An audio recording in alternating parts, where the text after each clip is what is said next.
ఒక్కటని కాదు, all round ఏ ఏ problem అయినా సరే మేము చూసుకుంటాం. సార్ మాకు సపోర్ట్ ఉన్నాడు కాబట్టి ఎమ్మెల్యే సార్, మేము సార్ని అడిగి ఏ ప్రాబ్లం అయినా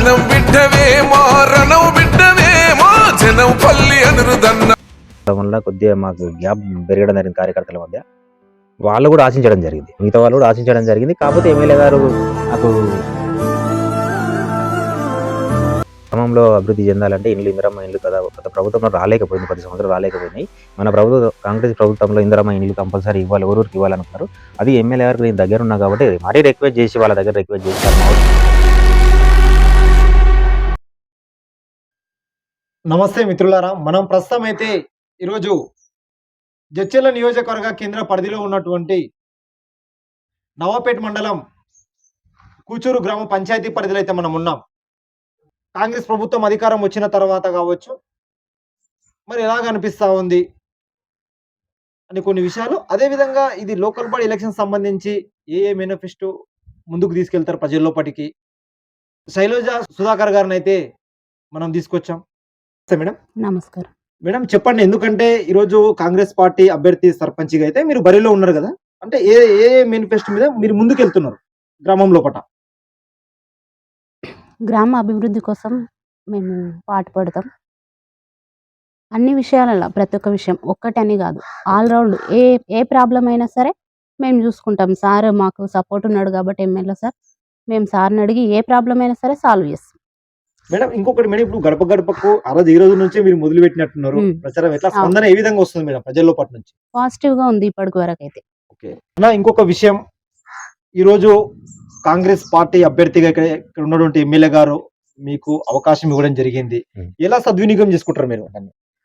కాంగ్రెస్ పార్టీ అభ్యర్థి సర్పంచ్ అభ్యర్థిగా కొన్ని 2 సంవత్సరాల నుంచి ఎలక్షన్స్ కొంచెం పెండింగ్ పడుకుంటూ రావడం వల్ల కొద్దిగా మాకు గ్యాప్ పెరగడం జరిగింది కార్యకర్తల మధ్య.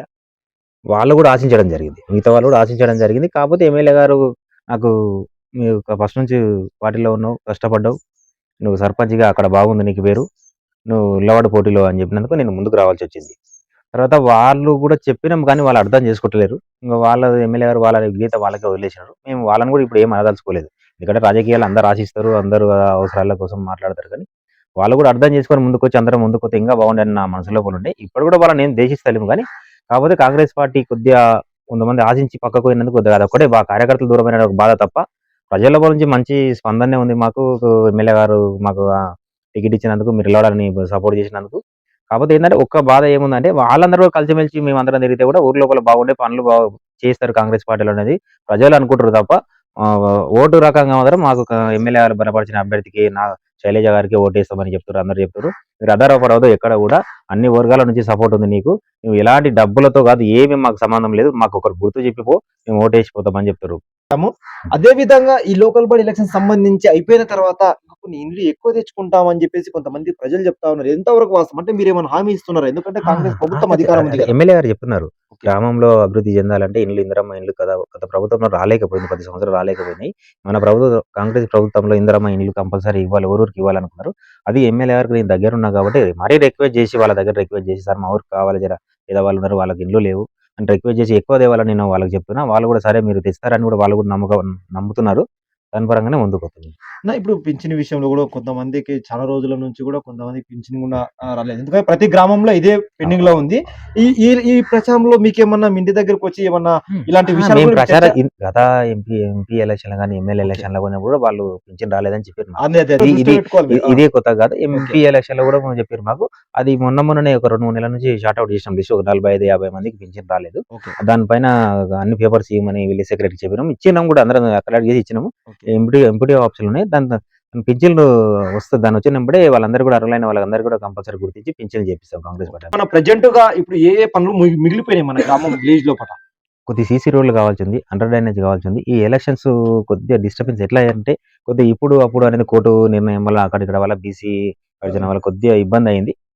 ఇక ముందు కూడా అట్లా కాకుండా ఈ ఎలక్షన్ తొందరనే పెట్టిండు, 11వ తారీఖున రిజల్ట్ తెలుస్తుంది. రిజల్ట్ తెలియగానే ఆ రిజల్ట్ మేము సర్పంచ్ 11వ తారీఖున గెలుస్తాం. గెలిచిన తర్వాతనే కాంగ్రెస్ పార్టీ అభ్యర్థిగా గెలిచిన తర్వాతనే గ్రామం లోపల అండర్ డ్రైనేజ్, సీసీ రోడ్, తాగునీరు సమస్య, ముఖ్యంగా అర్హులైన వారికి పింఛను, రేషన్ కార్డు, ఏ సమస్యలు ఉన్నా కూడా వాళ్ళందరూ కూడా కంపల్సరీ నేను తీరుస్తానని చెప్తాను. అంటే ఏంది అంత కాన్ఫిడెన్స్ ఏంది? అంటే కంపల్సరీ నేను గెలుస్తున్నా 11 తారీఖు కంపల్సరీగా నేను నా ప్రజలకు ఇచ్చిన నా హామీలు నెరవేరుస్తా అని చెప్పి అంత పర్టిక్యులర్‌గా చెప్పాల్సిన అంటే పర్టికులర్‌గా అంటే ఇంకా మీకేమన్నా ఇంకా కూడా ఖచ్చితంగా చెప్తుంటే కానీ కొన్ని కారణాల ఓకే. వల్ల ఓకే. నేను ఓకే. చెప్తుంటే ఇంకా కానీ కాకపోతే ఆ! కొద్దిగా మా వాళ్ళు దూరమైన అంటే దూరం అంటే ఓటు రకంగా దూరం ఆ బాధ లేదు కానీ ఓకే. మా కార్యకర్తలు కదా నాతో పాటు కలిసిమెలిసి ఎంపీ ఎలక్షన్ ఎమ్మెల్యే ఎలక్షన్ అందరం కలిసిమెలిసి పనిచేసిన వాళ్ళు కూడా కొద్దిగా 2 వర్గాలుగా వాళ్ళ దిక్కు వీళ్ళ దిక్కు పోవడం వల్ల అదొక్కటే బాధ తప్ప హ్మ్. ఓటర్స్ మాత్రం అనుకూలంగా అందరూ నాకే ఉన్నారు.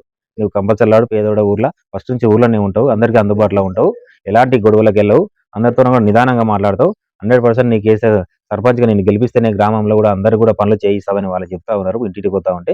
దాన్ని బట్టి కాన్ఫిడెన్స్‌గా చెప్తాను తప్ప వేరే వాళ్ళ అసలు నాకు అపోజిట్‌లో విన్న కోపంతోనో గాని, వీళ్ళ మీద కోపం విన్నా గాని నేనెవ్వరు కూడా దేశించట్లేను. అంటే మీరు చెప్తా ఉన్నా అంటే ఒక కుటుంబంలాగా ఉన్నటువంటి వ్యక్తులం ఈరోజు ఆ! ఈ సడెన్‌గా మేము విడిపోవడంలో కొంచెం బాధాకరంగా అనిపిస్తా అని చెప్పి మీ మనసులో అంతే తప్ప భావన వేరే బాధ ఏం లేదు. ఓకే. ఈ లోకల్ బాడీ ఎలక్షన్ హ్మ్. అయిపోతది కదా! అయిపోయిన తర్వాత దేనిల మీద ఎక్కువ గ్రిప్ పెడతారు మీరు మన గ్రామ గ్రామంలో? అభివృద్ధి, గ్రామం తాగునీటి సమస్య. హ్మ్.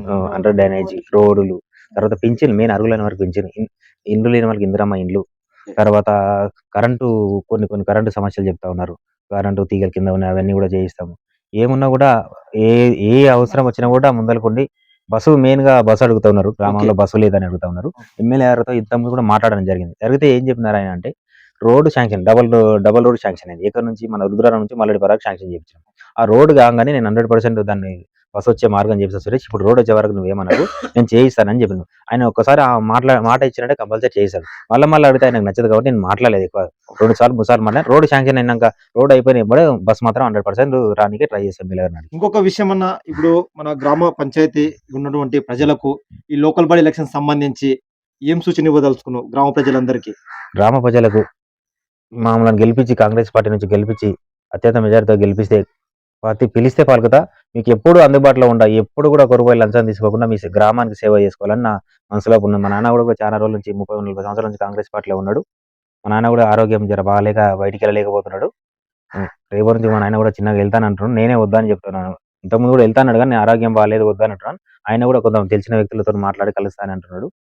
గ్రామంలో కంపల్సరీ మాత్రం మేమందరం గెలిచిన తర్వాత అందరిని కూడా ఎలాంటి తప్పుడు ఆలోచన లేకుండా అందరి అన్నదమ్ముల ఒక కుటుంబంలాగా భావించి గ్రామం అభివృద్ధి చేసుకోవడమని నేను కోరుతా ఉన్నాను. ఒకటి శైలజ సుధాకర్ గారైతే ఒక విషయం కరాఖండికైతే చెప్తా ఉన్నారు.